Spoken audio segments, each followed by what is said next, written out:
All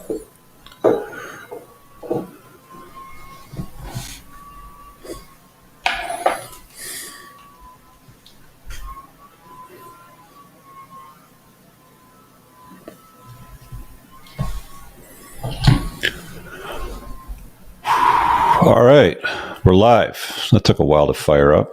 Doesn't normally happen that way, but there we go. All right, so this show title is Why Women Quit Dating. We've got three interesting examples. This is episode 61 of the Unplugged Alpha podcast series. Make sure you hit the like button if you've just arrived and watching live. And I'll be dropping the call and Q&A link for you guys about halfway through the show once we get through all the stuff, so you can have your questions ready and hop into some questions, man. All right. A little distracted here. I was watching a Jay Leno's garage video on this modified McLaren 720. I'm like, oh shit, I gotta go live. So here we are. All right, I got my articles queued up. There's three of them. First one title is I'm still single, but this is why I'm quitting dating. This woman named Gilly. Dating apps like Tinder, Hinge, Forever, etc. The next one we're going to hop into is a woman that says, I'm a single mom and nobody will ever come before my kids. And the third one is a chick that looks like she's charging guys a D-bag tax, up to $3,000, in fact, is her strategy to get out of the dating scene. But anyway, let's throw this up on the screen for you guys so you can see what's going on. Share screen, window, tab, and let's see if that works. That's good. That's good. We're good in the head. Audio's good. You guys can hear me all right? Let me know in the chat if I'm too low. I can turn up the mic a little bit, but this should do the trick. All right. So first one we've got here is Gilly Malinsky, who is frustrated and quitting. I always like to consider the source whenever I have an opportunity to take a look at an article. So this links me to her Twitter. This is Gilly here. Another easy way to check out what you're looking at is just hit the media tab on Twitter, and you usually see some photographs. So nothing spectacular, obviously, but somebody would obviously have an interest. So let's get into what she says. She says, in April, I made a decision. I deleted Hinge. It was the last of the dating apps left on my phone. So in addition to Hinge, I've tried Tinder, Bumble, the League. If you're not familiar, I think the League is the one where you have to qualify to get in. It's like a high status account, dating account. I'm not sure how she'd qualify for that as a writer, though, but I guess it's got to be high status for dudes, women, just come on in. JDate, and I've spent likely hundreds of hours scouring them in hopes of finding that coveted long-term relationship. But I'm still single and I'm so tired. What a first, let's cut this up a little bit here. What at first seemed like a fun, low-stakes way to engage with the wild world of dating turned into a frustrating and soul-sucking chore. Well, does that sound familiar to you guys? I've heard you guys say that quite a bit. After 5 fruitless years, I'll only be dating in the real world from now on. Okay. Her success rate is only 4%, which, to be honest with you, I mean, if you're a dude and you're a 7 out of 10, 4% is a good success rate. You're a 9 or a 10 guy, you're going to have a much higher success rate because those are all the guys that all the women want. But this, I don't know. You guys rate her. You guys rate her in the comments. You tell me what you think she is. That's obviously one of the better photographs of her because the ones that we were looking on the Twitter timeline, they just didn't pack the same punch. So 4% success rate. I really didn't dive until 2017 when I decided to give Tinder a month-long trial. I packed in 2 to 3 dates a week over the course of a month. At the time, the whole thing was pretty novel and exciting. Who are these strangers making passes on my phone? So I decided to keep going. Over the last 5 years, so she's been on 5 years. I've been on 5 years, 50 dates. That doesn't add up. If she's doing 3 dates a week, let's do the math here. She's lying already. Times 52. That's 156 dates a year times 5 years. That's 780 dates if she's doing 3 a week for 5 years. So over the last 5 years, I've been on at least 50 dates with 50 different guys. I think I clicked with maybe 5 of them and ended up dating 2 for several months. Wait, did she say she talked to 3 guys a week or had 3 dates a week? I packed in 2 to 3 dates a week over the course of a month.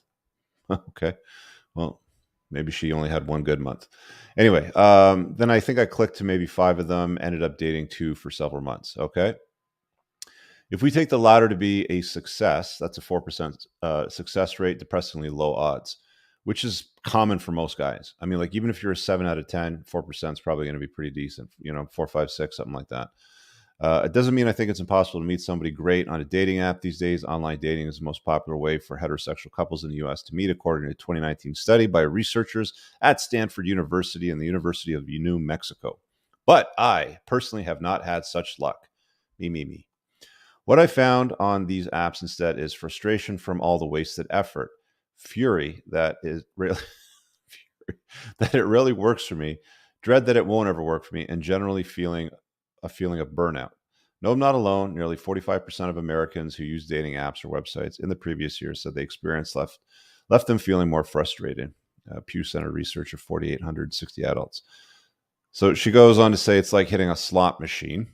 I wonder what that means. And in talking to friends and reading various media about modern dating, I found that people have all sorts of legitimate gripes. Matches won't respond, texters ghost, people get nudie photos they didn't ask for. Well, matches won't respond and texters ghost is like most of what most guys will deal with on dating apps if they're not high value. Like I said, even a 6 or 7 out of 10 is going to get super frustrated very fast. For me, regardless of how real a person's photos are or how accurate his description or how earnest he is in texting, no digital profile could ever possibly represent the whole person. She's right about that. In real life, always trumps. It can't even represent the majority of a person. Tech is too flat, superficial, limiting in space to capture someone. That's a lot of blah, blah, blah for I couldn't get a lot of matches that liked me back. Am I right? I don't know. You guys tell me in the live comments. Plus, crucially, these apps can't predict chemistry. Only meeting up can give a sense of both what person's like and if you click. What I found going out with these 50 guys, again, 50 guys. I got 780 using her math of 3 a week. How do you go from 50 to 780? Or how do you go from 780 down to 50? If I encountered them in life before swiping or liking or texting, I would have known I wasn't interested. I would have known that there is no spark. Well, they would have known the same thing too, sweetheart, because a lot of the times when guys look at women's pictures, they are not an accurate representation of what guys meet in real life. It's very rare that a woman looks as advertised when met in real life. They're usually not even close.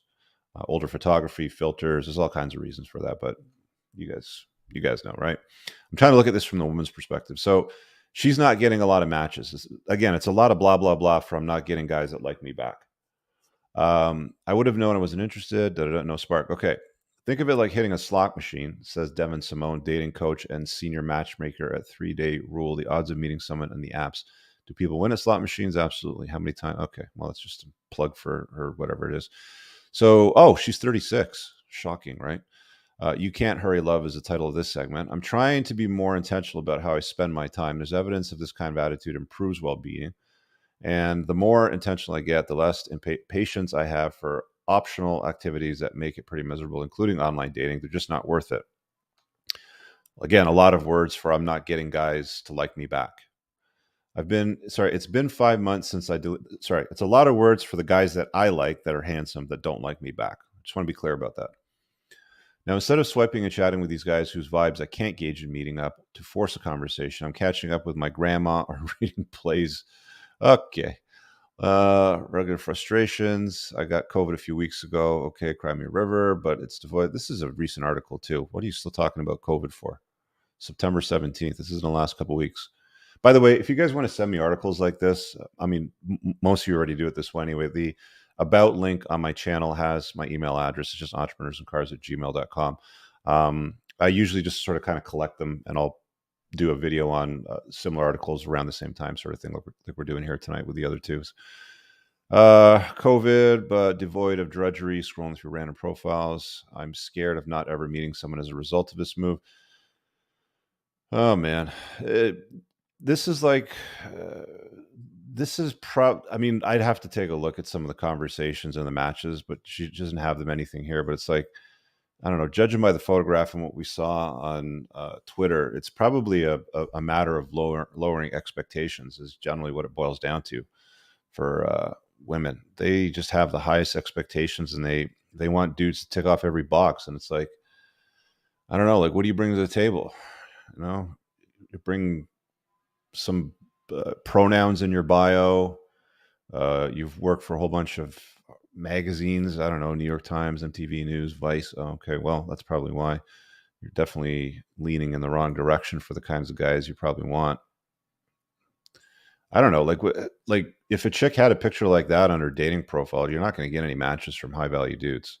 They're not going to want to hang out with that. There's not much else in here. Those are the only pictures I see. But anyway, it is what it is.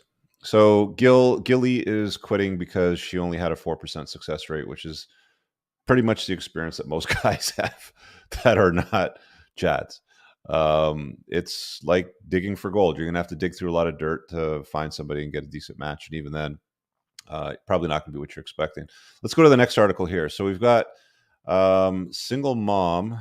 She says, I'm a single mom and nobody will ever come before my kids. How many times have you seen that as a bio description, right? Let me know in the live chat by Katie Smith. What are we dealing with here? Do we have, I don't know, what is this link to? Facebook and Instagram. I hope this is a business page instead of a personal page.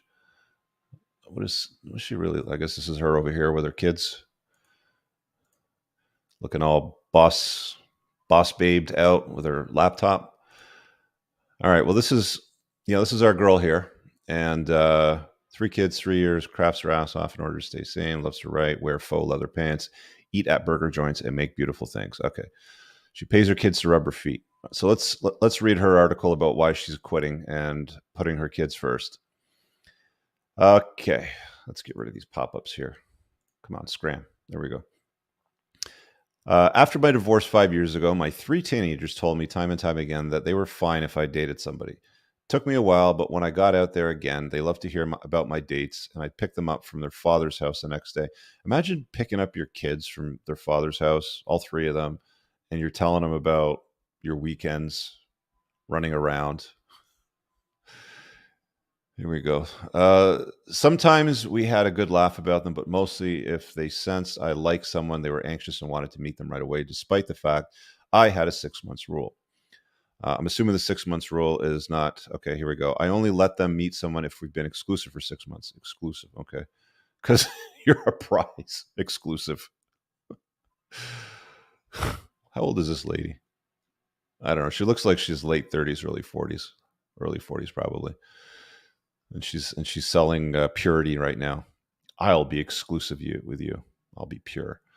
It was important to me to feel like they were going to be in my life for a while before I let them into our family. So again, you have to enter her frame. You have to enter her family. It's not there's no consideration about what he might have going on. But anyway, I've done my best along the way. I've really stumbled into a world of dating and introducing someone to my kids. I didn't know what to expect or how I could fit a man into our lives, because the truth is, they wouldn't just be dating me. They would walk into a family of 4 who had already established a very tight bond. Yeah, you're an outsider. It's like you're not going to be included. You're not ever going to be part of the tribe anytime soon anyway. You're just signing up for, a lot of guys say this, playing somebody else's saved game. But there you have it. So the tight bond. I quickly learned that getting into a relationship with your kids involved and having them meet your kids are 2 entirely different experiences, no matter how strong you feel the relationship is. Jesus, these pop-ups. The first man I dated post-divorce was younger than me and didn't have any children. Well, okay. You're going to have problems with that, sweetheart. He was very receptive to the fact that I had 3. He's probably beta. He's got to be a beta. No guy with any dignity would do this. He was very receptive to the fact that I had 3 kids and wanted to meet them a lot sooner than he did. Yeah, definitely. I thought this would be the perfect arrangement because we only had 1 set of kids to contend with. But I was wrong. He didn't understand why I couldn't just go out on a random Friday night when I had my children. He didn't get to know some nights that I didn't have my kids. Sorry. He didn't get how some nights when I didn't have my kids, I just needed time to refuel and off and wanted to stay in and get a good night's sleep. He didn't understand why I couldn't cater him in the way that his previous girlfriends who didn't have kids had. Yeah. If a guy's going to sign up for a relationship with a woman, he's looking for a relationship. He's looking for a woman to complement his life and enter his frame and be available and want to, see him, sort of thing. And she's already starting this article with, well, the first man that I dated post divorce was younger than me and didn't have any kids. So we've got this, I don't know, early 40s chick. I'm assuming dating a guy 5, 10, 15 years younger. Who the hell knows? She didn't say his age, and he doesn't understand what she's dealing with in her life. And he truthfully probably doesn't care, and he shouldn't have to care, but she wants him to care. And like, it's already destined to fail. It's like every single mommy story, right? He didn't want my kids and none of them. For a while I tried, but I fizzled fast and realized it was killing me to give him everything he needed. Be fun, not fall asleep on the sofa on a date night before 9, be spontaneous for a weekend getaway, and shuffling around my kid's schedule, asking my ex to take on nights. Oh, come on, another pop-up. Where to go to? Be spontaneous, take on nights they were scheduled to be with me. It was nearly impossible. I felt like I was failing as their mom. I had less energy. I wasn't able to. Well, you didn't want to make it work with the kid's father. Why would you want to make it work with some random dude that's younger than you with no kids that your kids don't have any real connection with anyway? I wasn't able to remember the school activities. Honestly, I wasn't my best self because I didn't have enough time to tend to my own needs, which is a huge part of being a mommy. You can't pour from an empty cup after all. So I pulled back and told myself I had to reevaluate my time and that I needed to be a mother first. There it is. My kids will always come first. You guys have seen it. I've got 4 little superhumans or some shit like that, right? Nobody cares. No real man cares anyway. But a real man would step up and be the father that stepped up. Nope. Clearly, she's having problems with that. Anyway, mother first. You seem fine with that. Ex, feeling a mom. Damn pop-ups keeps moving my thing around. After that escapade, I decided I would only date dads. Surely they would understand my lifestyle more, right? Wrong. Let's see what happens now. My next relationship was with a dad, yet he seemed to have the same problems. He didn't understand why I couldn't ask. See, one of the problems that guys have, even if you're a dad, is that women get custody orders 80% of the time. And that means they've got the kids pretty much all the time, with the exception of every other weekend and usually like a Wednesday night or something like that. That's usually how most of the deals go. So that means even if you're dating a dad, he's going to end up spending more time with some other mofo's kids than his own kids. And he's going to have some expectations since he's got, freedom because his wife is, or his ex-wife is taking the kids more often than not. And most of his money flows to her. He's going to have some expectations, and you're not going to be able to meet them because you're too exhausted because you generally have most of the custody. Anyway, same problems. He didn't understand why I couldn't ask my kid's father to take them more so we could go on vacation. There it is, right? She obviously has more custody than he does. He wanted to go on vacations and do stuff, and she didn't want to do that because it would require schedule changes and custody changes and stuff like that. And I would imagine if that changes too often, then there's going to be some money that she's going to lose that he'll end up gaining if he's got the kids more because of his demands to go on vacations.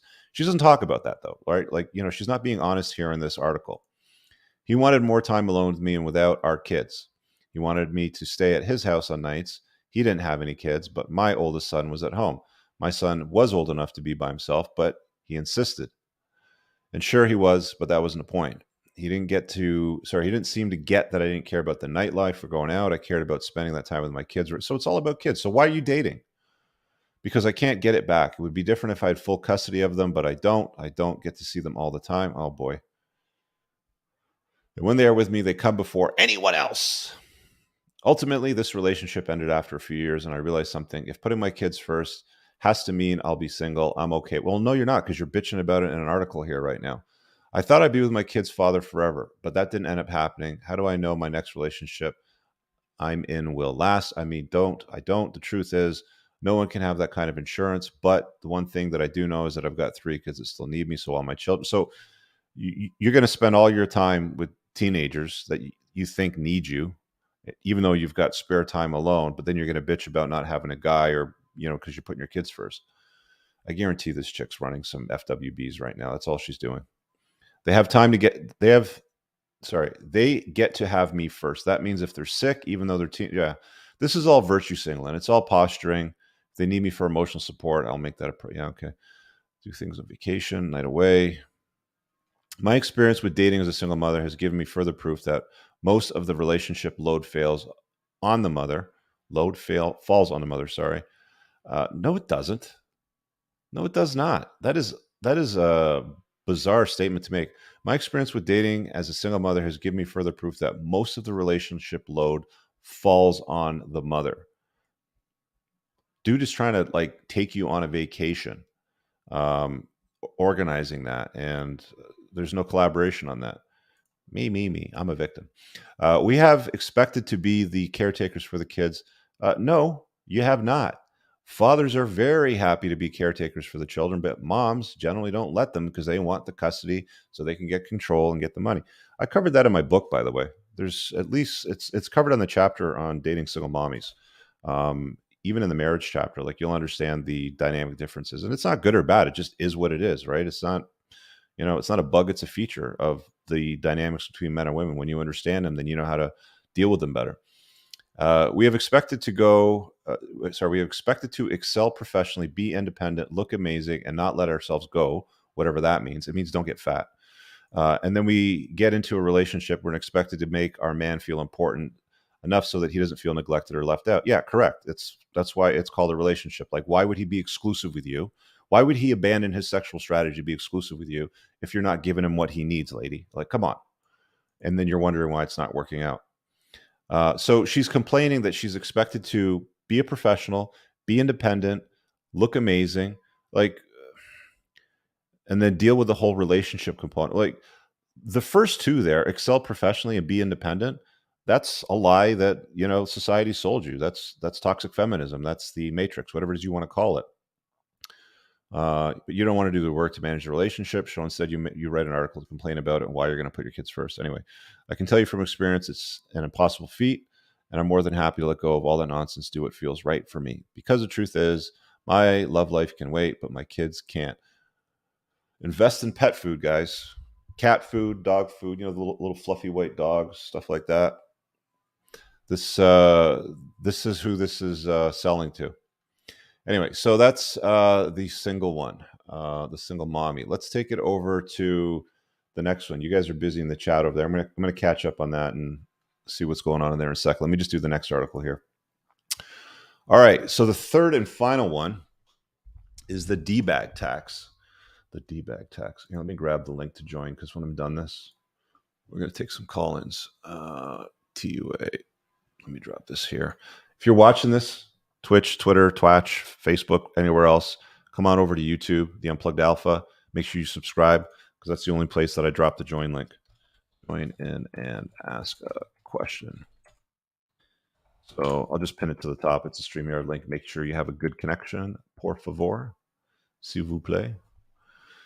Tout de suite alors. All right. There we go. Close this. The D-bag tax, New York Post. This is always a smutty shithole article for the most part when it comes to this one. So we've got Emily Lefroy here. I don't know, is this about Emily or is this somebody that she's writing about? It just has archive. It doesn't have social links. Anyway, New York women are charging men up to $3,000 for failed relationships and bad dates. The D-bag tax. Somebody sent this to me a few days ago. Martha Duke sends Venmo requests for amounts ranging from $1,500 to $3,000 to dates who behave poorly. I'm assuming this is her here with the space goggles. That is so bizarre. Okay, so it says here, Sarah was fed up, a New York City social worker who declined to give her last name. So this is not Martha Duke over here pictured. Had countless dates cancel on her at the last minute. So when a guy she met on an app recently pulled out on a date an hour before, could you imagine doing this as a guy? Like women flake on dates all the time. Remember when it was a couple years ago, Myron got like deplatformed from was it TikTok for saying that he would punish women for flaking on dates? And here we have the New York Post celebrating women charging dudes up to $3,000 for flaking. Women charging guys that amount. So when she had not pulled out a date beforehand, she agreed to reschedule on one her caveat. He would Venmo her a $50 deposit. I'm just done with my time and energy being wasted, Sarah told the Post. In almost every other scenario, when somebody books a time of the day dedicated to you, they have a no-show policy or security deposit. Okay. A man agreed to the terms and sent her the money. Loser. Why would you do that? They met up for a drink on Monday night in Hell's Kitchen, and he was fully engaged in the time, paying for their cocktails and offering to buy them food to share. Sarah's female friends cheered her brazen move, while male friends told her it was nuts. Still, she has no regrets. I think it made sense, she said, of the arrangement. The arrangement. The arrangement. Women love their arrangements. I guess this is a screenshot of the text thread. Yeah, if I'm going to ever give you another shot, I'm going to need a secure... Can't you fucking write it out, man? For crying out loud. I'ma need a security deposit or something. Dude says, I definitely owe you a round or two now. Again, sorry about that. She says, security deposit needed. LOL. I don't like wasting time. Haha. What's your, like a simp. What's your Venmo? She provides it. There's a $50. LOL. Thank you. You'll get that back if you do everything right. Like a good little pet. Like a good little beta pet that she's never even going to be interested in anyway because you're a pleb. Dating in that digital age can take a toll, both emotionally and financially. And the problem is, guys, is there's too many simps out there, not enough guys doing the work. And out of all of those categories of men, they're tolerating this bullshit. Look, women are more disagreeable than they've ever been. They're not as fit as they have been in the past because you're told you look good at any weight now, all that kind of stuff. This is a failure on both parts, but I blame men for not being better. I mean, like women don't hold guys to standards. Men hold women to standards. That's really the way that it should be. But we've got chicks here holding nerds to standards for $50. For me, it's a way to just be like, you're a D-bag. Here's the monetary value of my time you wasted. Martha Duke, 38, told the Post. Is this Martha Duke up here? Okay, so this chick over here with the space goggles is 38. Jesus. So she charged $50. Is this the thread here for $50? That's what her late time is worth, $50 for taking a shower and doing her hair and putting on clothes and makeup. She listed, over the years, the different men. Okay, so she's been doing this for years now, it says. Sent around 6 Venmo requests, 1,500 to 3,000. She listed infidelity, secret marriages, and having multiple sexual partners from her as some of the reasons for the changes. Putting a monetary value on caddish conduct helps men to better understand the error of their ways. Yeah. You want to build a better beta is what you're trying to do. Duke said that adding that she puts the phrase the D-bag tax in all her Venmo requests. Could you imagine going out with this one? Hey, Ma, I want to introduce you to, what's her name, Martha or Sarah? Martha Duke. Hey, Ma, I want to introduce you to Martha. Bring her home for Thanksgiving after she charged you a $3,000 D-bag tax. Jeez. New York is the narcissist capital. Yeah, and you're the queen of them all. Duke, who works as a personal assistant, said they're not going to understand what you did really hurt my feelings because they don't grasp feelings. They grasp money. Duke says the Venmo requests have been cathartic, and she's been submitting them to men who offended her in various ways. One man had promised to help her with rent. Oh, you're so strong and independent, you need dudes to help you with rent now? Miss Narcissist? The city's a narcissist? Another abandoned her on a weekend getaway in Atlantic City, probably due to your personality and your looks, I would imagine, because he expected more of her. A third dude ghosted her and resurfaced a month later, married to another woman. Here's Martha's Venmo. The douchebag tax she puts on here, $2,500. You'd have to be a real pleb to pay that. About half the time suitors pay up. So she's saying half the time guys pay up. I'm not surprised. Honestly, the amount of money that guys throw at classless, low value trash like this is just off the chart, man. OnlyFans, Venmo requests, D-bag taxes.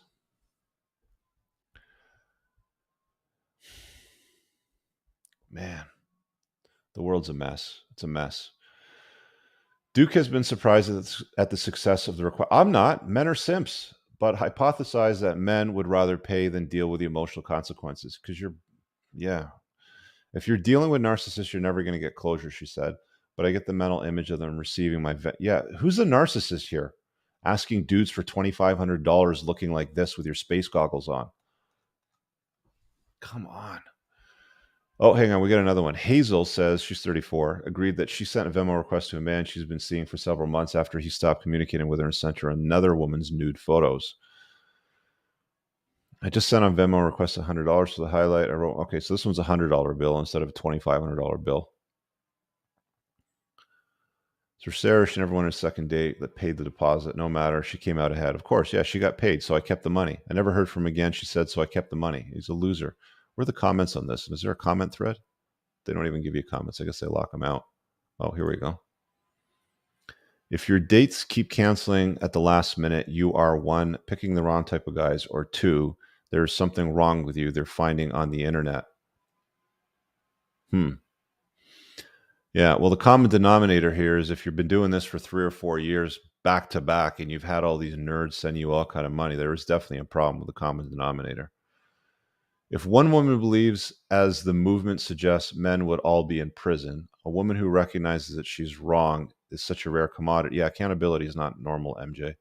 I believe I heard a woman in 2019 say she was wrong, but I could have been dreaming. Women believe they're never annoying, entitled, self-centered, and boring. They are all of these things, and it only gets worse during their moon cycle. What the hell? Oh, not to mention menopause. Moon cycle, he's calling it. Where it's impossible on a summer day to have AC blasting for an hour later, turns up the heat. God free me from her misery. MJ's quite the. Anyway, I'm not going to read all the comments there. The links to all of these are in the description, guys. These are the reasons why the ladies are indicating that they are giving up on dating. Pretty simple, right? They think that they can attract better. They're not getting better. So they're trying to hold guys to standards, being around their kids, flake standards, attractive standards, 4% close rates on dates from the first one. Didn't make any sense. She said 50 dates. I calculated over 700 based on her math for 5 years. I don't know. You know, I've talked about this before. There's probably at least 1 or 2 videos in my car where I was doing a clip on the Entrepreneurs in Cars channel. And there's always some dude that's like asking some question about something. And there's an article or something that comes up, and it's like, these ladies have expectations. They don't hold themselves accountable or to standards, and you can't hold them accountable to standards. So they don't get the results they want from the guys that they want. They want the chads, they want the good looking dudes, the funny, the captivating, the interesting guys, the guys that make money, the guys with the nice cars, the guys that are tall, sort of thing. And it's like, I've said this before, the North American population, and one of the prerequisites that almost all women tend to have is tall, over 6 foot. And it's like something less than 15% of the North American population is over 6 foot. Many women, in fact, will ask for 6 foot too, which is less than 4%, if I'm not mistaken. So you're already excluding the vast majority of the male population. And like, what are they doing? They're complaining that they're not in their kids' frames. They're complaining that only 4% of the guys will go out with them when they look average at best. They're complaining that if they have to reschedule a date, they need a $2,500 deposit or something like that. For what exactly? It just doesn't make any sense.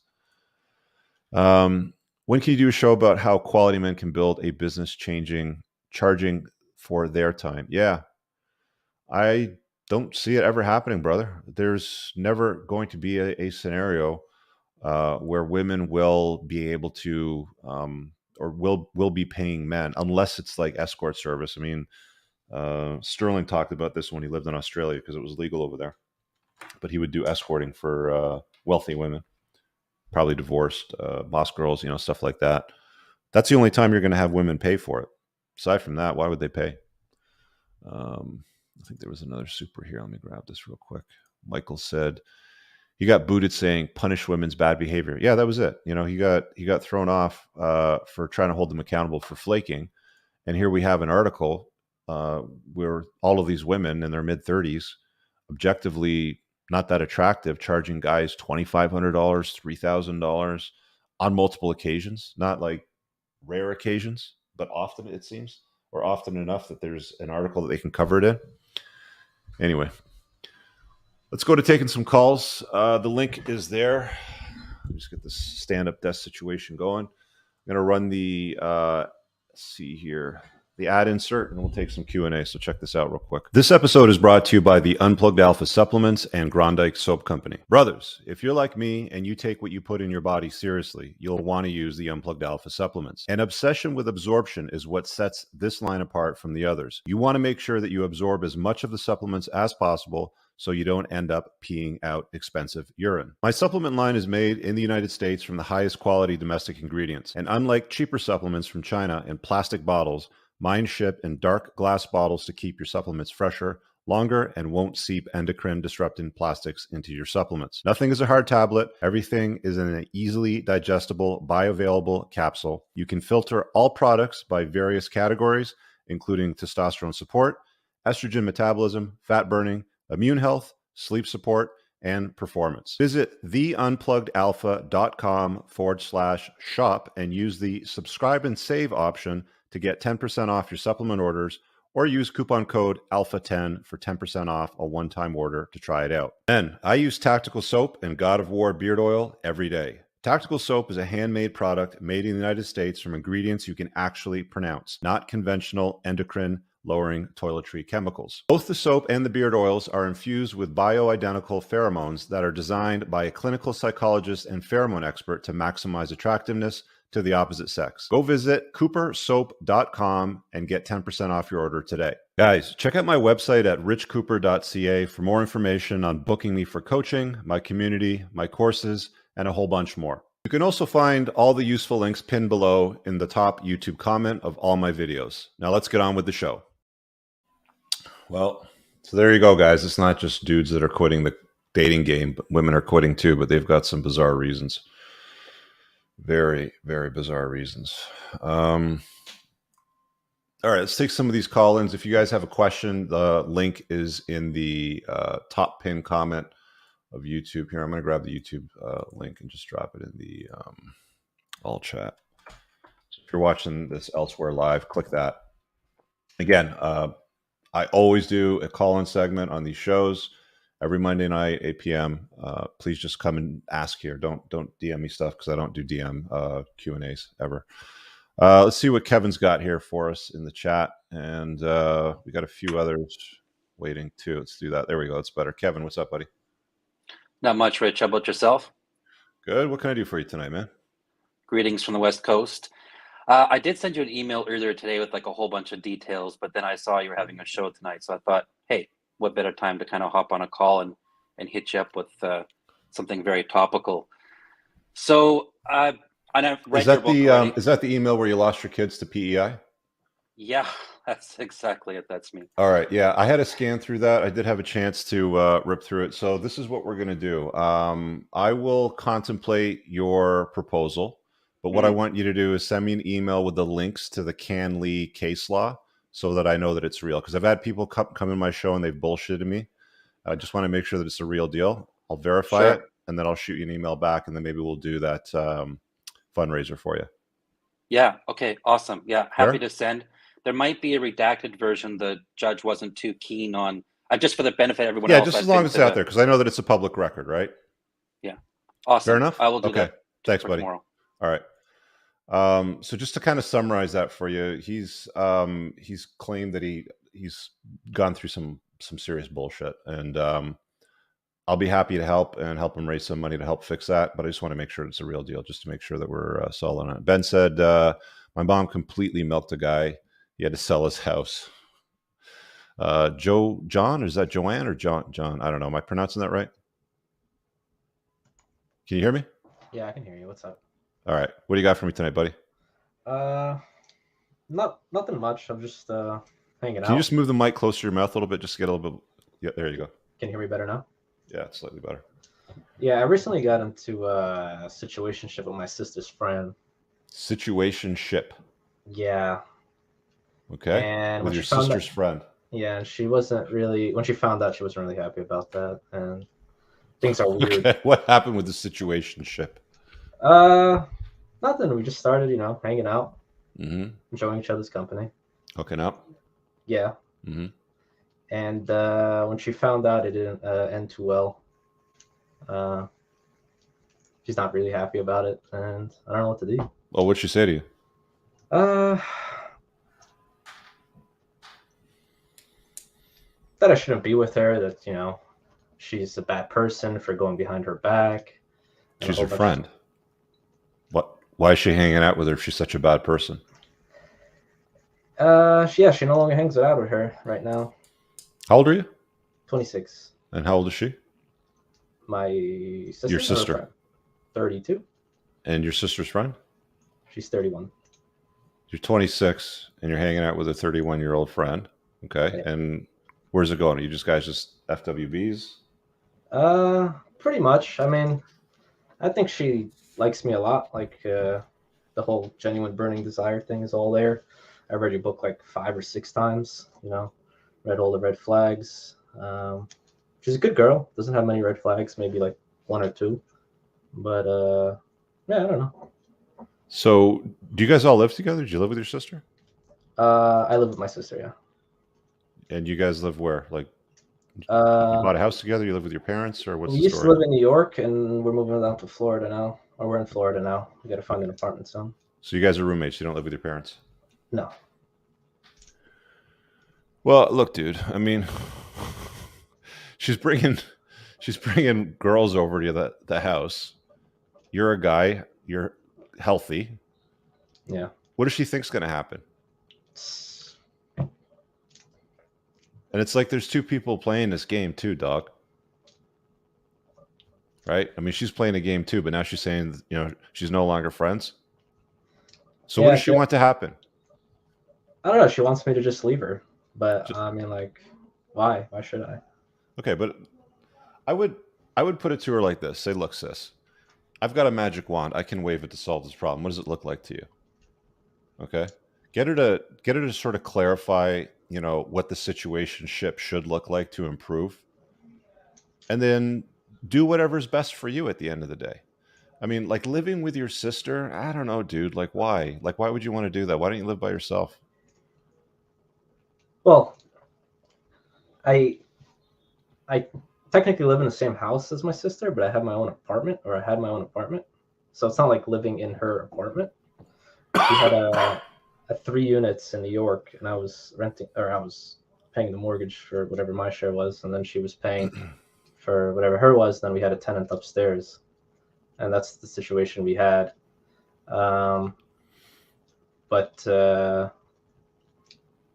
the front door is access to both my apartment and my sister's Okay. apartment. So every time when our friend would come in, it would be like very weird. Okay, well, look, I mean, like, she's 31, you're 26. Like, what are you going to do with her, right? You're not going to make her the mother of your kids. This is just, No. for short-term basis. You're just going to have some fun here, yeah?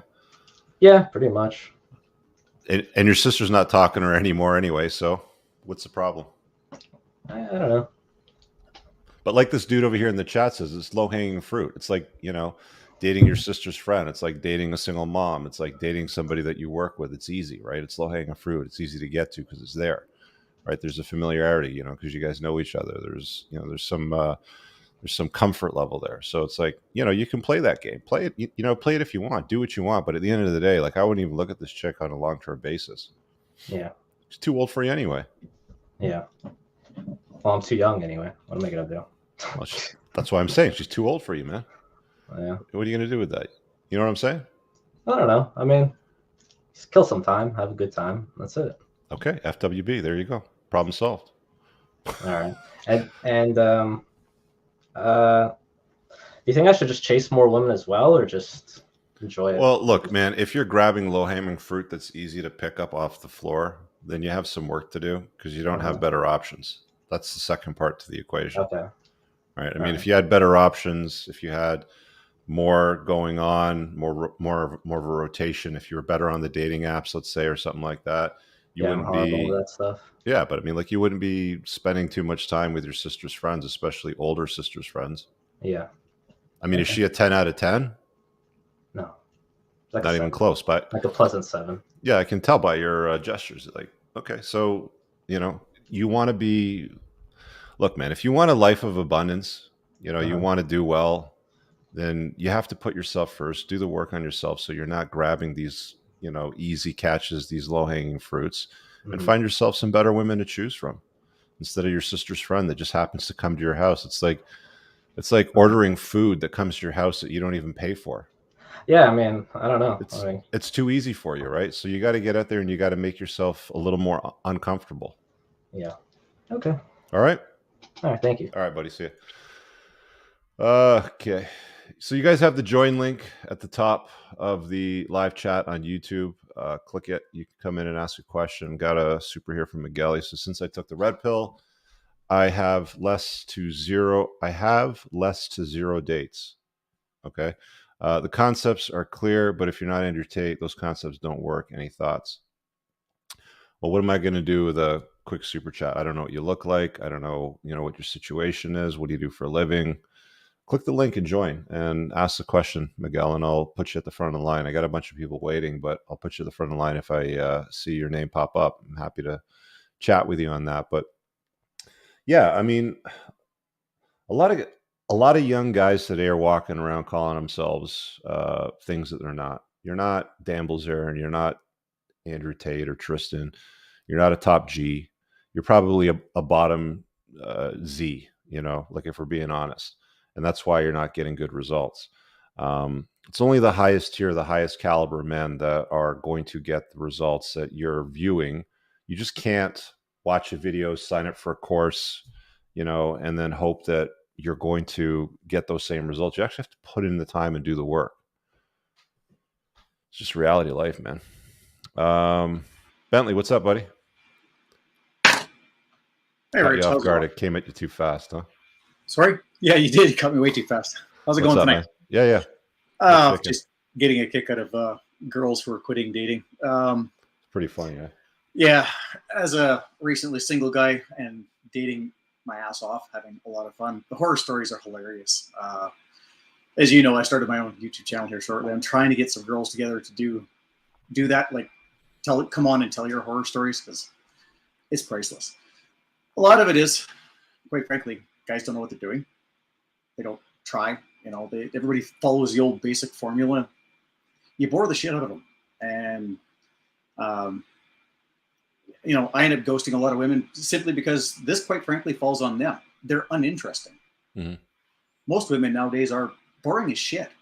Well, most women don't have a lot going on in their lives. Like, they've been told to be boss girls and professionals and get degrees and buy houses and stuff like that. And they're just, anytime, you'll sit down with one of these, professional boss girls, they don't really talk about much, man. They talk about the nights that they drink wine with their girlfriends, their favorite episode of The Bachelor or whatever the fucking thing is trending right now, right? Like, that's why I always tell guys, like, you want them to enter your frame, right? So it's like, you're a motorcycle guy, you say, look, we're going to go for a ride up to Banff. You're going to wear this. You're going to meet me here, and you're going to block off 6 hours. Well, what are we doing? Where are we going? How can I trust you? How do I know you're not going to murder me? Blah, blah, blah, blah, and all that kind of stuff. It's like, look, this is what we're doing. Are you coming along for the ride or not? That's it. Exactly. But most guys are like, well, where do you want to go to eat? I don't care. Well, what do you want to eat? Well, what time do you want to go? It's like these chicks, like, they just dry up so fast when these guys are unable or incapable of, like, setting even something as simple as, let's get a drink. Yeah. Be interesting, be different. It's really not that hard. And like you say, they sit around, they talk about their box wine or the latest episode of God knows what, which I really don't care. And they can't carry on a conversation. You got to bring the entertainment, man. Yeah, like, a lot of times. I actually had one like my boy literally says did here. that. We were chatting, and then the next morning I get a text. It's like, so what do you got for me today? What, am I your source of fucking entertainment? Excuse the language. It's like, no. Yeah, they can't carry on a conversation. They can't hold one. Well, But look, they expect you to do it all. You can set up the date, provide the motorcycle and the excitement. Yep. You got bags on your bike, right? Of course. Pack a picnic, sweetheart. No, it's already packed. No. Have her do the work. Okay. Assign her the task. Remember, women fall in love with you when they're doing things for you, not the other way around. Yeah. Right. So, facilitate the excitement, the adventure, and have her do the work to go get the groceries, make the charcuterie board, whatever it is that she's going to put together in the picnic box. And then, boom, off you go. So, at least she's got a task to do. And it's like, okay, well, what am I going to pack next time? Or what am I going to wear next time, sort of thing. It's like, you have to make a adventure out of it for her, because she's not going to make it for you. Trust me, if you let a woman plan a date, she's going to come up with some bullshit like going to Woofstock, where you're going to have to hang around with fluffy white dogs and a bunch of other nerds. Yeah, no, I'll bring Abby along. She'll chase all the little fluffy white dogs. Yeah, exactly. All right, Bentley. All right, man. Thanks, buddy. Talk to you soon. All right, we got Moscow here in the house. Let's see what Moscow's got for us. What's up, buddy? Hi. Can you hear me? Good, man. Awesome. So I just read your book last week. Okay. And I was just wondering, what do you think about like you focus a lot on like money and status, right? And I think that like whenever you talk about like your network is your net worth, right? And how like okay, like like everyone who that like as long as you have them, everything's going to be fine, right? And I think that what's really important and what is like this like 48 laws of power kind of like level of people is like how well you communicate, right? So basically someone who doesn't like you take away all their wealth and their network, they have nothing, they can just like speak the language, right? You drop them anywhere and they will basically find their own way, right? And I think that like this communication, right? I don't mean like communication like like arguing with women or something, or like in a relationship. I just mean like like game, right? And being like you said, like being captivating, right? Being like basically being diplomatic in such a way where you can basically like you can know what you want, right?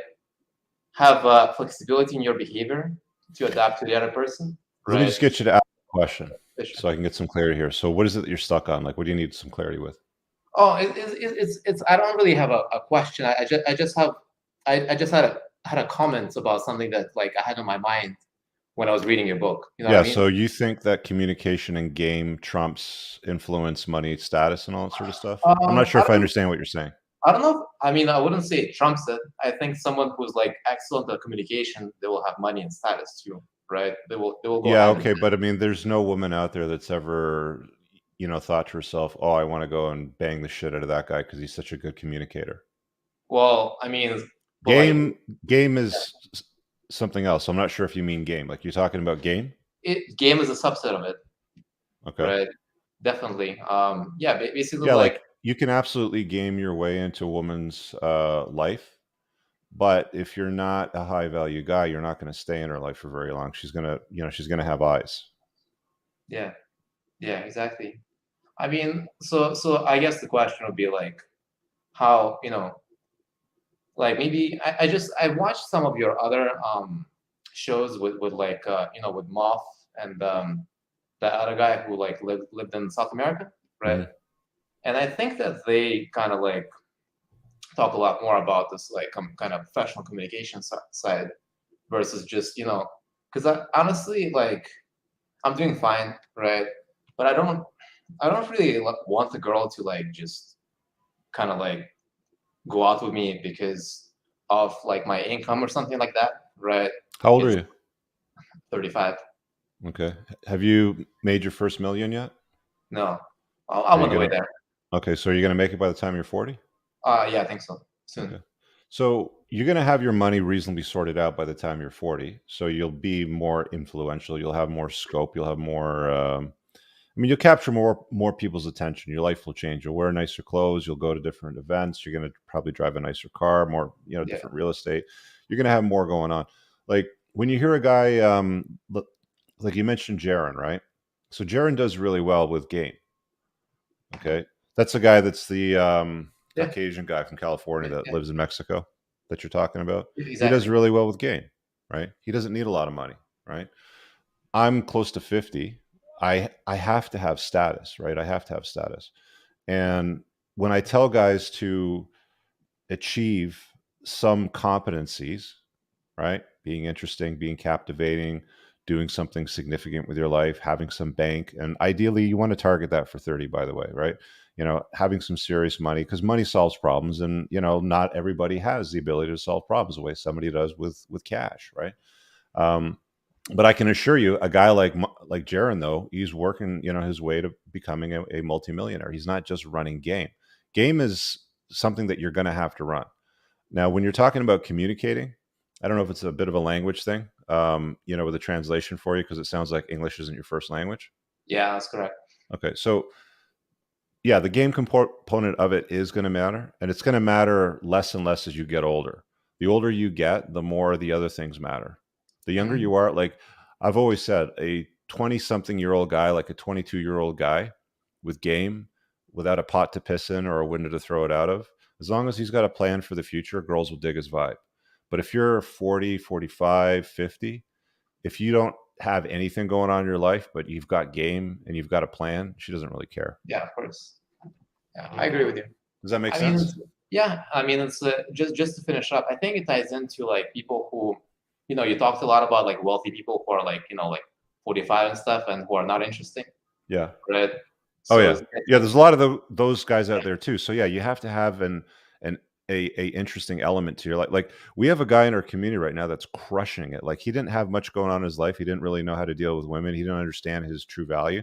Once he embraced that and started to become that, he's crushing it now. He's having so much fun, right? So yeah, game matters. It does. I'm not discounting it for a second. I talk about it, in my book, and there's lots of resources that I gave my book as well too. But I think the element that a lot of guys miss is everything else. It's really important because a lot of the Mano Swamp just spends way too much time on game. And I can tell you right now, game's only going to get you so far. Yeah. Awesome. Thank you. All right, buddy.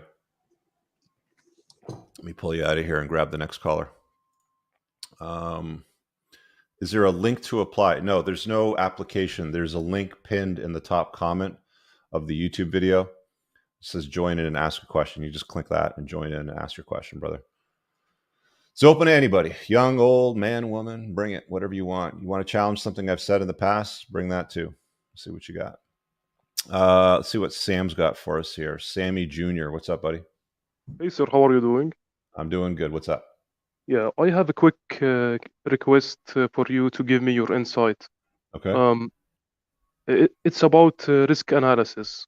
So I'm just gonna throw it out. So, what do you think if someone want to become an international student in the US in a state like Kansas City? Do you think it's too risky for him to live on 40K a year? 20K of that will be in university tuition, and the other 20K will be rent and food. All of that while working 40 hours a week while studying a STEM major. How old are you? I'm 20. Okay. And you're just asking if that's a good use of your time? Is that what you're saying? I'm asking about if it's a good risk to take because it will be risky. I'm from a third world country. Yeah. So Okay. But I mean, you're studying STEM. You're studying. You're Yes. getting a STEM degree. You're 20. You're coming Yes. to the U.S., which is a better country. What's the risk? Like, what are you worried about? What do you think is going to go sideways? So, is it doable to study this STEM degree and also work 40 hours a week Yeah, if you can look, man, as because long as you get the yeah, degree and you're putting in the time to do the work, then work the hours if you want. But like, yeah, look, if you're going to go to university or mhm, college in North yes, America, you got to understand something here. They yes, are indoctrination camps, and they're trying to wokeify the shit out of public. exactly. So I know, yes, you're probably smart enough to see it anyway, and then just sort yeah, of look the other way. But if you're going to take anything in post-secondary education here, make sure it's tied into STEM. Make sure it's going to pay you well into six figures, and make sure you're engineering, yeah, not going to get into retarded amounts of debt to go and get that mhm, degree, right? yes. As long as you're doing those things, do it, right? I mean, you're a young So guy, trust me. Even if you spend 5, 6 years doing it, how long is the program? it's 4 years for electrical engineering. Okay, so you'll be done by the time you're in your mid 20s. Like, what's the worst that's going to happen? You're going to burn through So a few years of your life. So what? no, You no, still got the another like 70 ahead of you. so so the risk here is that I'm not a U.S. citizen, so there is no debt or financial aid. So if I fail to pay my tuition Mhm. for a named semester, they can revoke my student visa and I get back to my home country. Where are you from? That's the risk. I'm from. Do you know Jordan? Yeah. Yeah. So look, man, I mean, Is it even, worth it? Because I dude, will. even if that happens, Yeah. you can go down to Mexico and walk across the border and claim refugee status, Yeah. right? Okay. I mean, it's not like they're throwing people out of North America. They want young people to come to North America. They want immigration. They want immigrants that are educated. Um, the governments today here in North America, anyway, they're very pro immigration. They're friendly to it. I wouldn't worry about that. You know, the chances of that happening exist, sure, but the amount of people and the amount of like, I can only use one word to sort of describe it, fuckery that's Yes. going on today, when it comes to the West. I wouldn't worry about that. That's going to be the least of your problems. A more significant problem is, are they going to try to wokeify you and indoctrinate you? Are you going to get me too'd by some crazy chick? Like, that's Exactly. probably a bigger Mo- risk to you than yeah. getting that degree. Can I have more just one quick question, please? Yeah, go ahead. Yeah. So there is the thing. I don't know if you have knowledge about it. So after I finish my bachelor degree, 4 years program, they Mhm. give me 2 years to work in companies, and after that, they will just plan to get me to my home country. Now, the problem is that I have heard that companies in the US, not in Canada, in the US, particularly, they don't like to hire students, international students who don't have work visas. They don't want the headache of going out and making these Mhm. visas. Or I don't know if you get me. My language No, I is understand what you're saying, because why would yeah, they want to invest in somebody that could exactly, potentially exactly. not be there, Exactly. right? So, and they So, will go around the headache to make him a new work visa while they uh, can just pick an right. So, American guy. are there programs in place at the school that you're looking at where they can get you that visa? Yeah, they can only get you 2 years after the bachelor degree. Mm, So I study 4 years, then they can give me 2 years work visa. I can intern or work for any company I want, mm. and then after that, they will revoke it. What about And military, man? Have you thought about joining the military? yes, Because they pay for your education. exactly, but I don't know how they will like. I'm an Arabian guy. I don't know. Mm, They will accept me. There is stigma against Arabians and these stereotype. I don't know if they can accept. If they can accept, I will like very. I will be very pleased to serve and study while I'm serving. Well, consider those options, man. I mean, like, the good thing for you is you're a young man. Okay, you're 20 Hmm. years old. You got a whole bunch of life ahead of you. So even if it takes you a couple of years to figure out, the details that are going to work for you, and I don't have all the answers for you on this, man. Yes, You yes, know, I'm sorry, because I'm not your age and I'm not dealing with the same sort of problems. This is yes. like, Yeah, I know. it's this is like 30, 40 years ago for me.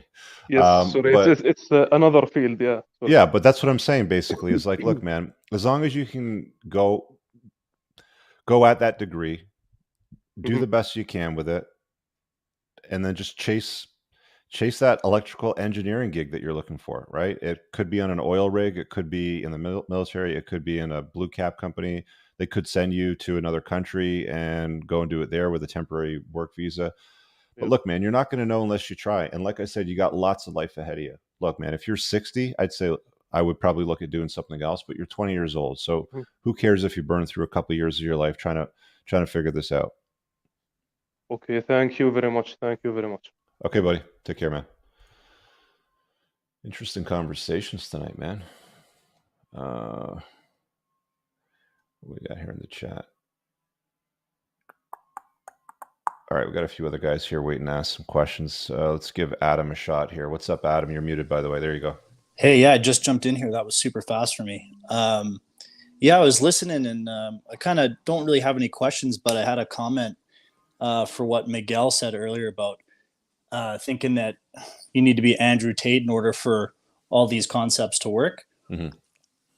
And that's just not the truth. I mean, I think that there's a million different things that you can do to, get yourself confident enough to go out there and talk to a woman. Like, for starters, I think he's talking about that basic stuff. I think he's talking about the high level stuff. Like he runs like 5 or 6 girlfriends, has kids with a whole bunch of them, travels around the world. Like he lives a different life for most people, right? He's kind of like Dan Bilzerian light, sort of thing. So, so a lot of guys will watch stuff like that and think, well, hang on, where's his comment? Let me just pull it up again. What was his name? Miguel? Yeah, Miguel. Let me grab his comment. There it is. Since I took the red pill, I have less to 0 dates. So he's not getting dates, is basically what he's saying since he took the red pill. The concepts are clear, but if you're not Andrew Tate, those concepts don't work. Any thoughts? So I invited him to click through and join in. He hasn't done that. The first thing I would start with is, where are you at, bro? Like, what do you look like? What do you do for a living? What's going on in your life? Are you interesting? Because if you're not even getting dates, I don't even know why you're trying to compare yourself to somebody that's like way higher caliber than you. Right? Yeah, 100%. It's like, you've never walked before or even crawled, and you want to go and run a marathon. Like where are we starting here, bro? Like, what's the starting point? Mm-hmm. Well, like, I mean, I'll just give from my perspective. Like, I think as far as money, muscles, and game go, like the money part is the part that I really need to work on, but everything else is there. I'm not afraid to even make a fool of myself if I need to go out there and talk to somebody that I think is attractive, right? Like, I mean, you got to be. I'm 32 right now. Okay. And what do you do for a living right now? Right now, I'm not employed. I'm just kind of between jobs right now. Yeah. So a good-looking guy can get dates easier, right? Yeah. That's what you're saying. Yeah. We don't know where Miguel's at. He's not calling in. He's not asking questions live. It's just a super chat. He's just, something like this to me. Now that I've read it a couple of times, it looks kind of like nihilistic. Like, what am I supposed to do? I'm getting 0 dates, right? If you're not Andrew Tate, then you're fucked, sort of thing, right? Like, yeah. I don't know. Call in, bro. Like, Miguel, hit the button, right? Let's see where you're at. Yeah. Don't be afraid. All right, Adam. Thanks, man. Yeah, you got it. Okay. I'm gonna totally butcher this dude's name. Ajin Kenia. We're gonna call him Colte. Yeah. All right, Colte. What do you got for me, buddy? Yeah. So, Richard, I've gone through your book recently, so Okay. I was really inspired by it. The thing is that I'm in my late 20s. I'm 27, 7 years old, and I'm doing very well financially. So the thing is that I'm still facing an issue, even though I'm having good money with me. I'm having I think I don't have a game as such, and I'm really worried while talking to women. If somebody I think is attractive, I can't really go and speak to her, even though the girl is giving me signals. Still, I can't approach her. There is Where do you some live, kind of buddy? I live in India. Okay, and you're having issues making cold approaches. Yeah. And what are they doing when you approach them? Actually, what has happened is, in the past, I've received some bad experiences, I would say. The thing is that, a woman just, calling me creep, or one time she just Hang on, she called you a creep? Yeah. Why'd I she call thought you she a was, creep? because I asked her whether she would like to go out on date with me, and she told me I'm older than you. I didn't know that, actually. And, you know, uh, do you think this is the right thing to do or something? I think, culturally, we are very conservative society, What do you do because for a of, living, bro? You said that you're well off. yeah, I'm IT consultant. I work in cybersecurity. Okay, and I don't know what the value is of your income over there. So why don't we do it this way? Like in what percentage of the income brackets are you in? Like you in the top 1%, top 5%, top 10%? Like what are you earning? I would say top 2% in India. So you're in the top 2% of all income earners, and you're having women call you creeps. Yeah, that's really weird for me. All right. I You think I'm want to not turn on your able to. camera so we can get a look at you, buddy? Yeah, it's actually early morning here, and I'm. Wait a minute. Okay, because it's going to be something to do with your approach. It's not got to do with your lifestyle. Do you have a camera? Yeah, I'm just opening it up. All right, so you're hitting them up with the look. Okay, well, you're not a bad looking guy, but they're calling you creeps. Why? Like, what are you doing when you make the approach? I don't know. I'm doing something wrong. That's what I'm asking.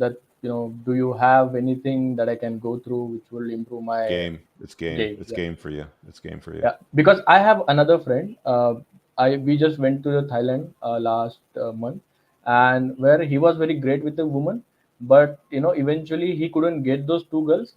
They were Danish girls, and I ended up sleeping with one, hooking up with Well, one of the girls. vacation life is different than real life back home when you walk out your front door and you say hi to a girl that you like, right? Right. Look, I realize it's first thing in the morning. There's probably something to do with style. Maybe your haircut can get cleaned up a little bit, sort of thing. What I would do is grab. I don't look. I don't like to recommend a lot of stuff when it comes to gaming women, but I would probably go with Troy Francis's stuff. He's got some good material. You can look up Renegade Playboy, All right. Gay and Playboy. he's got some book bundles, right? It's going to work the same anywhere in the world, right? You can probably do something to improve your look, your hairstyle, the clothes you're wearing. You say that you're making top 2% as far as income Yeah. goes, and all I see behind you is a door and a wall and some curtains and a bunch of wires, and you don't look like you're living in a top 2% of all income earners in India to me. Agreed. The thing is that we are actually shifting somewhere else. This is something we are revamping this. Mhm.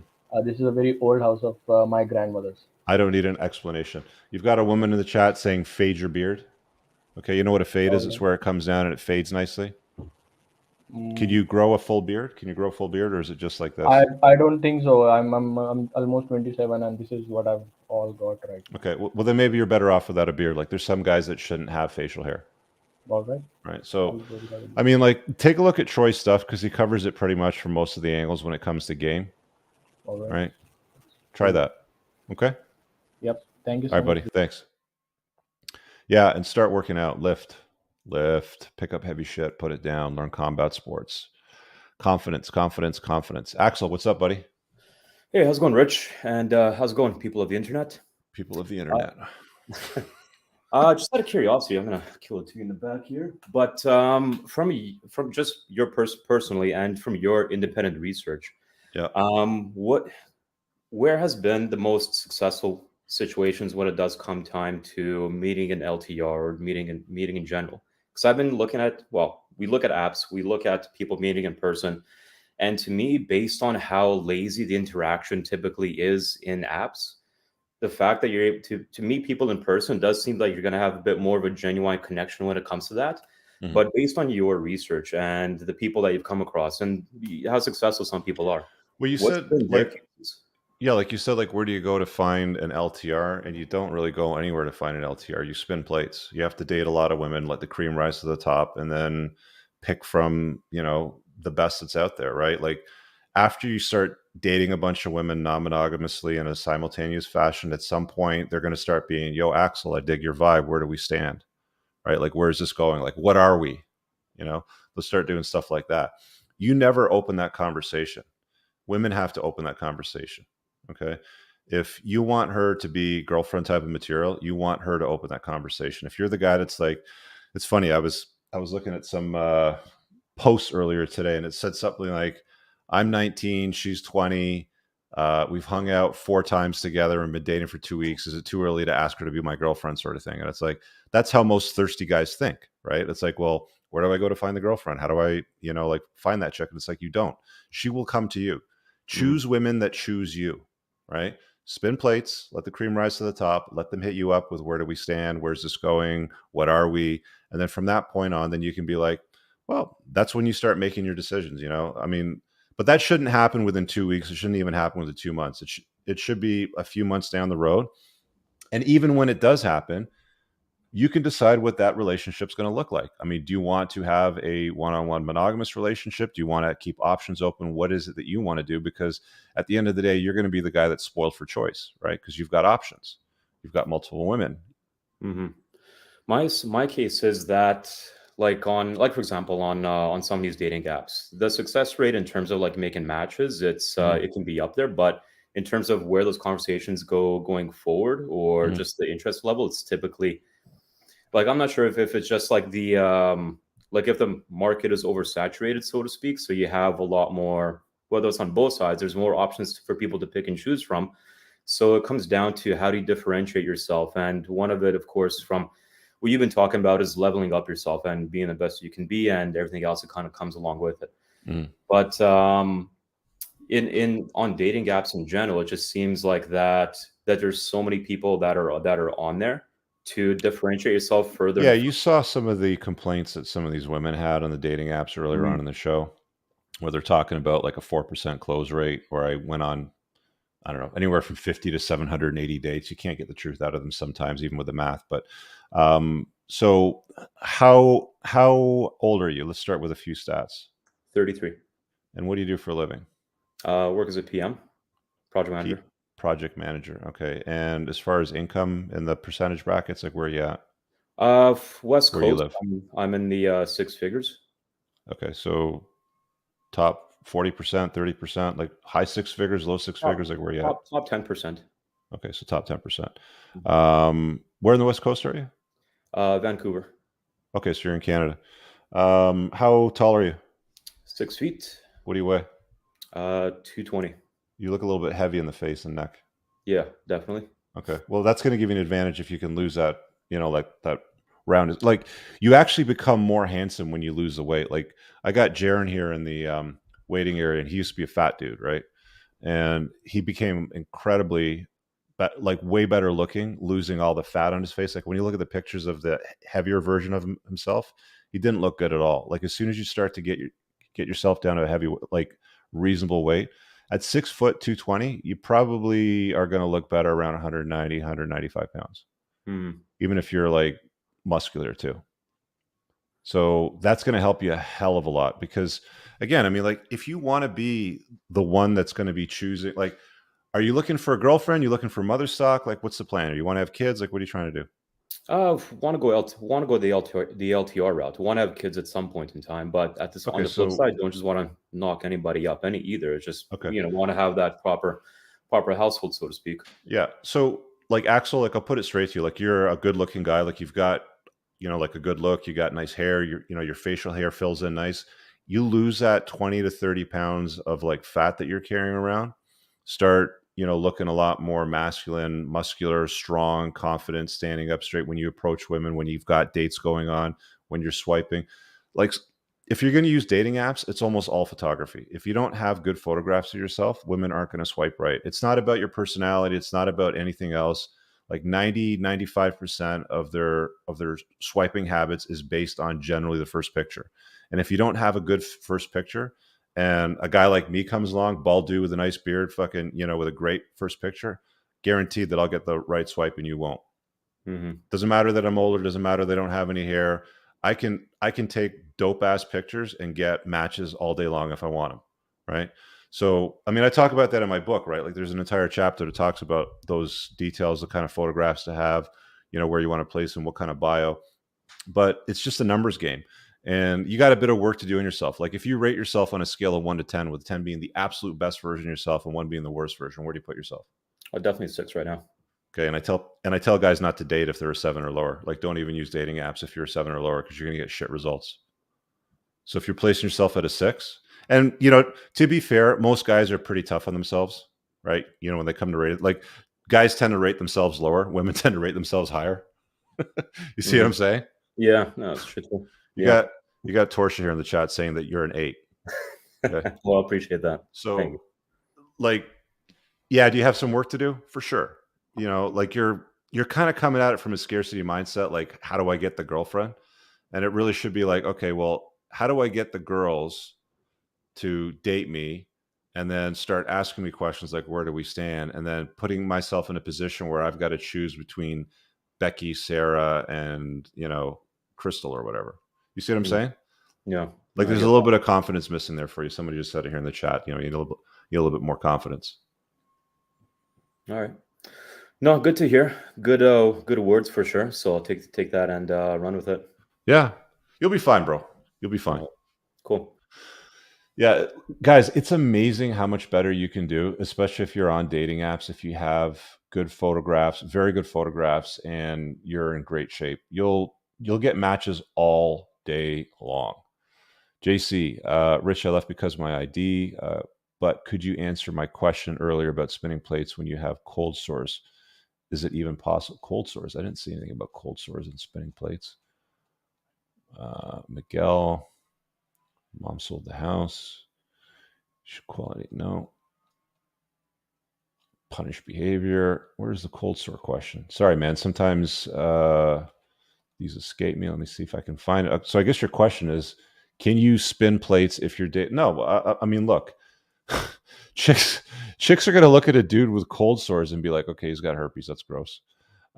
She's not gonna really want to see you or be intimate with you if she's afraid that she's gonna get what you got. There's probably treatments for that, man. You know, do some Googling, but try if you want. But I don't think women are going to want to make out with a dude that's got shit on their mouth. Just saying. Jaron, what's up, buddy? Hey, how's it going? I wanted to really address that Miguel question because that's something a lot of guys reach out to me directly for, whether it's in DMs or on my channel or they email me. And I think a lot of people, when they first find the red pill, they're like, okay, there's this new awakening. They see the world for what it really is, but then they don't necessarily internalize it. They view it like an ideology, almost like a religion, and they fall into the dogma of it. And so now when they go out, they're like, oh, well, this chick's just going to monkey branch, or this chick's just going to do me wrong, or she gets on her phone. Oh, this chick must be texting another guy. Now, that doesn't mean that she's not. She very well could be, but a lot of guys fall into these ideologies, like the red pill dogma is what I call it, and then they essentially turn into a self-fulfilling prophecy. Like, really, and Rich, you've nailed it a few times on the show tonight. It doesn't take that much effort to get laid, and you can see I've been lighting up the chat comments all night with like this chick in New York who is, I mean, you said it, average at best, and these guys are sending her money and stuff. That's your competition. Like, guys that are watching this channel or watching this show, they should see the proof is in the pudding. Like, this is what you're up against, and there's really not a lot of competition. The bar is so low that you don't have to be an Andrew Tate to get laid. Like, these chicks are out there banging someone. Chicks like sex as much as guys do. Yeah, the dude's comment was basically like he's getting 0 dates. He's like, I've taken the red pill. I've seen what Andrew Tate says.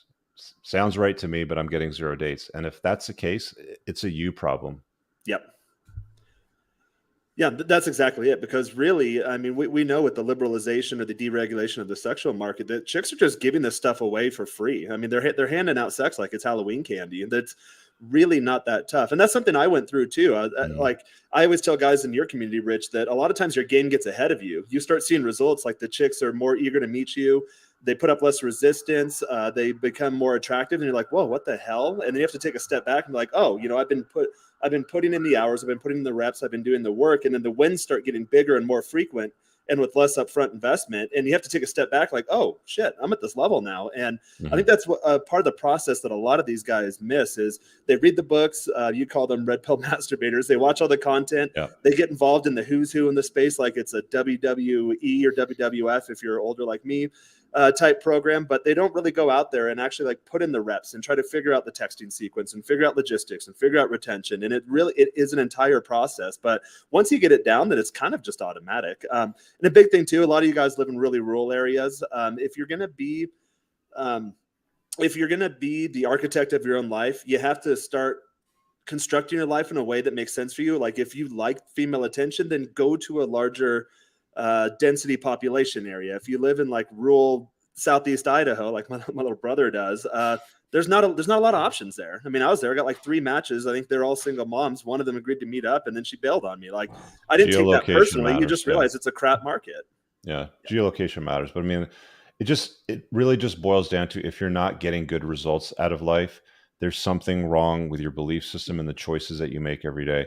I've talked about this many, many times. Like, I can always tell what somebody's belief system and choices look like by looking at the results. That's why when a guy says to me, you know, I watch Andrew's stuff and I get 0 dates and I've taken the red pill, what's up? Like, am I destined to sort of like whatever? It's like, okay, let's start with you and what you're doing, and what choices you make and what your belief system says about you, right? Because if you're not getting any results, there's something there. There's something missing. And it's like, dude, this is the only time that you can call in and get me for free.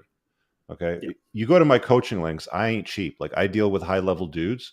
Those are the guys that, book me privately. Some of them watch and like, I don't want to expose myself. I have a private life.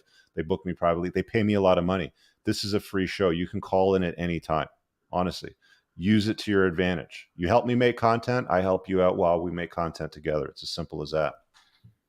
That's how we get to the bottom of problems. That's really what it comes down to. And I know, we haven't pitched it tonight, but like, guys, join the groups. There's the top 1% group, top 10% group. Get in there, start doing the work, start networking with guys that are on the same page as you. And Rich, since I've gotten in your top 1% group, like, my mindset, because everyone has self-limiting beliefs, but then when you hang out with guys in person, you're like, oh, this guy's just like me, but he like made $100 million last year. Like, well, I can do it. How many guys have we seen over the last couple of years been like, dude, like, since I got in and I put in the work and I applied it to my life, things have gotten better. There's people that are just not ever going to get there. Like, I see guys that come and go. Like, they'll come in, fly on the wall. They don't do anything. They don't show up for the meetups. They don't do any work on themselves. And then they go and like, this bullshit didn't work out. It's like, yeah, well, what time did you put in? Like, what work did you do on yourself, bro? Yeah, and one last thing I tell guys, like, cut out the noise too. So like, if you're watching, I know there's a lot of creators in this type of niche space. If you're watching something and it makes you feel pissed off, then one, it's probably true. So that's like where you need to start first. Like, when I was obese, people would call me fat and it really hurt my feelings. Well, it's true. Like, now if someone calls me fat, I'm like, oh yeah, I ate some cookies last night, or like, went out drinking, I'm a little bloated, but like, it's nothing I can get rid of in like 2 or 3 days on a very strict diet. But if you're watching something and you're pissed off, it's probably ringing true. And also, don't carry that into your dates, because even if you think you can like hide it, like tuck it down, drink it, drown it out, whatever, women are wired to feel. They can feel what you feel. And once you start getting more experience and getting some more wins with women, you'll realize that they can feel your emotional state. So you're not fooling anyone. A lot of times, even when I go on the dating apps, if I'm having a shitty day, then I won't go on the dating apps and start replying to girls, because I will read into what they're texting me in a different way than what I would if I were in a good mood. So after the gym, first morning walk, after like maybe a big one at work or something, then get on the dating apps when you're feeling good about yourself and going on the dates. If you're just in a crap mood, then you're probably going to blow it out. And again, that goes back to that red pill self-fulfilling prophecy that I think a lot of guys fall into, and they don't realize they are. I'm sorry? Are you going to be on with Moff later? I think he's going more solo now. And I'm doing some work on my channel, taking a different direction. Cool. But I would like to collaborate with him more. I was looking today. Some of my best videos are the ones where I collaborate with Moff. So all right, well, hit up Jaron on Instagram. You see his handle there. I'm going to grab Austin here in the waiting area before I wrap up, and then I'm going to throw it off to Moff's show. So I'll talk to you in a bit, Jaron. All right, cheers, Rich. All right, brother. Take care. Thanks. Austin, what's up, buddy? Hey, brother. How you doing, Rich? Good, man. I got like 5 minutes for you before we got to wrap up. All right, cool. I'll keep it quick. So kind of similar to you, and I kind of got into the corporate world pretty young, and I've been working at the same company since I was 17, and I'm almost 25, and I just now reached that 6-figure threshold, and I just can't help but have this entrepreneurial itch, and I just don't know when I should jump ship. Like, I have a bunch of ideas and things that I want to do, but I'm keep making money for the man, and it's just not doing it for me anymore. Did you ever run a business when you were younger, teenager, young kid, cut grass, shovel driveways, deliver newspapers, return bottles, anything like that? A little bit. I did a little bit of subcontracting work, like digging ditches and stuff, nothing extravagant. So what's pissing you off? You just see yourself like lining their boss's pocket with gold and nothing's good happening for you? Well, I work for one of the biggest companies in the world, and I'm an account executive, and they paid for my college tuition, my 4-year degree, don't have any student loans. Okay. But like, I'm just thinking like, I want to do something for myself. Like, making all this money just doesn't do it for me. Like, I want to be my own boss. Hey, look, man, I gotcha. So, are you newer to my channel? No. I've been a watcher for you probably 2 years now, and I've also So I have a already course. I don't know if you've heard about the School of Entrepreneurship. I have actually. Yeah, it opens back up in what, December? Probably late December. I'm going to open it back up again. I would grab the course material. There's a lot of lectures on there that'll help you understand the kind of business that you want to set up, the kind of business that you want to stay away from.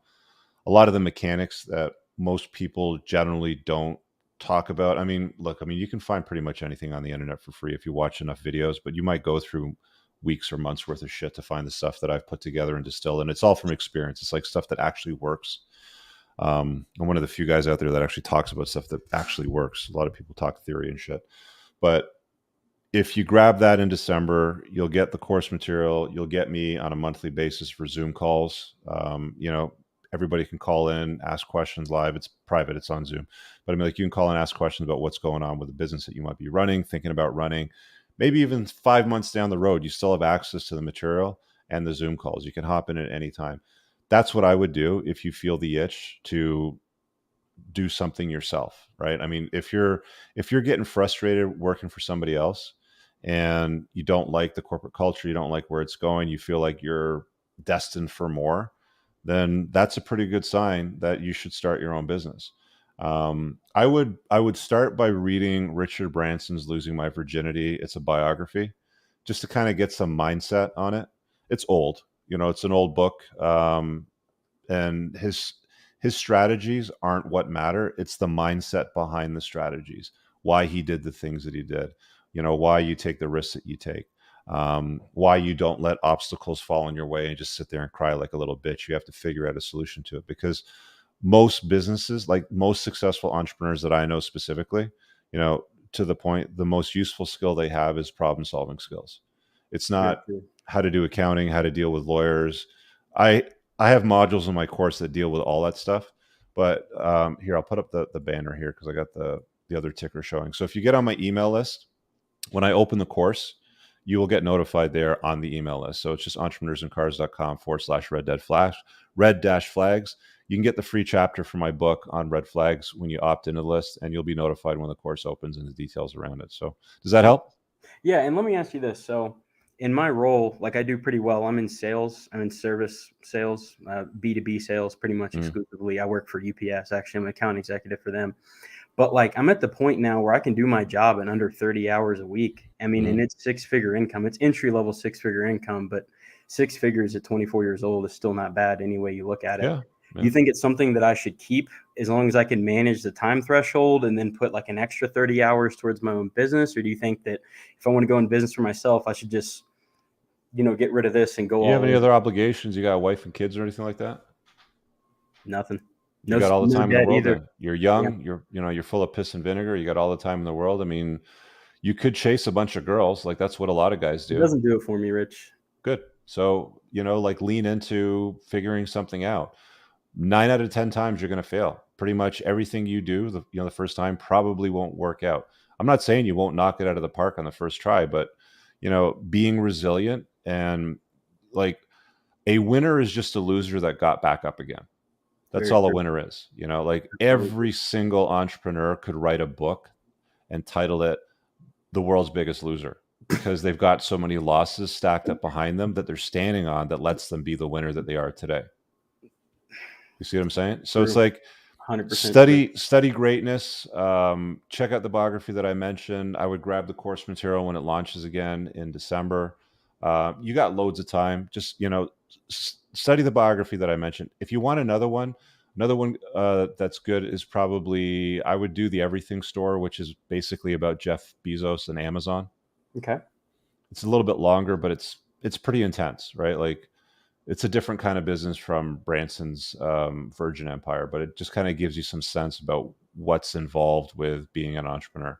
Because it's not rainbows and butterflies. Like, everybody's like, oh, I'm an entrepreneur. Like, I'm a boss now and shit like that. It's like, yeah, wait till you're wide awake at 3:00 in the morning because you got to sue your best friend because he fucked you over. Right? Yeah. Those are real problems.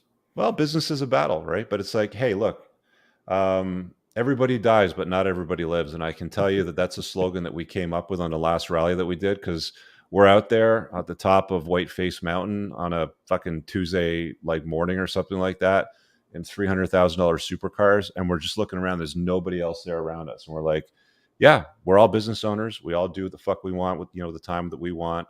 Everybody dies, not everybody lives. So if you want to achieve that level of like excellence, like the pinnacle of Maslow's hierarchy, yeah, entrepreneurship's a great path for it. Do it. I encourage everybody. Thank you for your time, Rich. I really appreciate it. Take care, Austin. Thank you. Let's do this. We're going to wrap up. You're going to check out Moff on Stereo. Just go to the Stereo app and look for his show, MOFF. You can check that out. I've got some more stuff coming out this week on the Entrepreneurs of Cars channel. Do leave a comment below. And again, get on my email list if you want to get notified when the course launches. And I do send out some random emails from time to time with things that don't end up on the public channels, just because, it's an email list. You can say and do different things there. So opt in, and we'll see you guys in the next show. Make sure you subscribe. Peace out.